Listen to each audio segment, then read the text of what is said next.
Aujourd'hui, nous vous proposons une méditation sur la paix de l'esprit et du cœur. Pourquoi est-il si difficile d'avoir la paix dans cette vie ? Pourquoi nous laissons-nous troubler par tant de petites choses et d'aussi petites choses ? Dieu, la source d'où nous tirons notre origine, est le Père de la paix. Pourquoi donc sommes-nous si agités ? C'est que notre intelligence est d'une activité dévorante et qu'en même temps, elle n'a pas de plaisir comparable à celui d'errer libre et à l'aventure.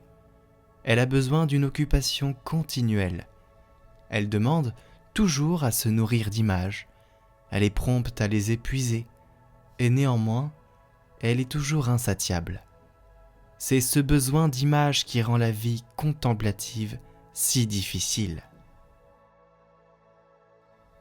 La plus grande partie du pouvoir que le monde exerce sur nous vient de ce que nous l'avons laissé prendre possession de notre intelligence.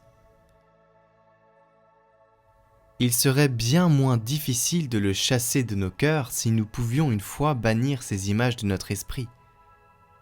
Le pouvoir de Satan sur le cœur procède de son pouvoir sur l'esprit. Notre affaire à tous, dans la vie spirituelle, sera donc ou de se débarrasser des images qui nous obsèdent, ou de les changer. Tel est notre esprit, tel sera notre cœur. Si notre esprit est rempli d'images du monde, jamais nous ne serons détachés du monde. S'il est rempli d'images de lui-même, jamais nous ne triompherons de notre amour-propre.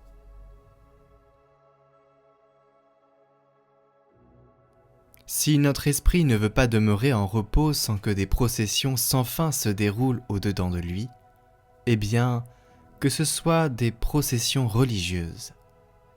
Que les images qu'il admet soient les images de Dieu, de Jésus, de Marie, les images des choses célestes. Je ne prétends pas dire qu'il soit tout à fait facile d'arriver à ce résultat, mais c'est comparativement peu difficile. D'ailleurs, il faut nécessairement que nous en venions à bout.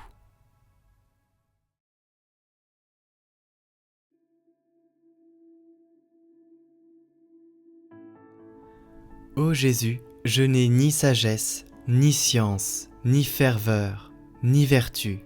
Je n'ai rien, je ne suis rien, je ne puis rien. Je suis indigne de vos dons, mais j'ai faim et soif de votre amour. Ô vous qui ne mettez qu'une condition à l'effusion de vos grâces, la bonne volonté. Donnez-moi cette volonté ferme, arrêtée, stable qui seule me fixera en vous. Ô Prince de la paix, ô Jésus, donnez-moi cette paix qui surpasse tout sentiment et toute consolation.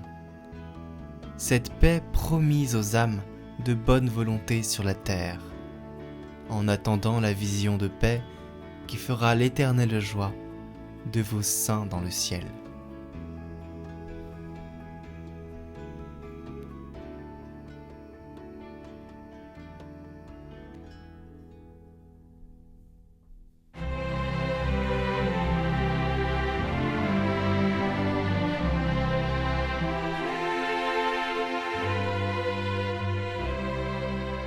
Recevez la parole de Dieu chaque jour sur Catoglade.